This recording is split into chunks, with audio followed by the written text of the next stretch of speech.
Hey guys, let's make paneer butter masala. இப்போ என்ன பார்க்க போறோம்னா தேவையான இன்கிரீடியன்ட்ஸ்லாம் பார்க்கலாம் வாங்க.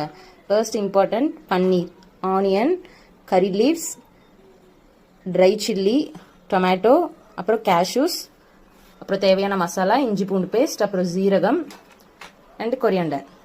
ஃபர்ஸ்ட் ஆயில் போட்டுக்கலாம். நெக்ஸ்ட் பன்னீரை ஃப்ரை பண்ணி எடுத்துக்கலாம்.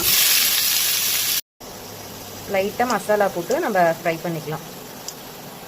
நல்லா பன்னீர் ஃப்ரை ஆகிட்டு இருக்கு. ஒரு 2 மினிட்ஸ் விட்டு எடுத்தோம்னா நல்லா ஃப்ரை ஆகிடும்.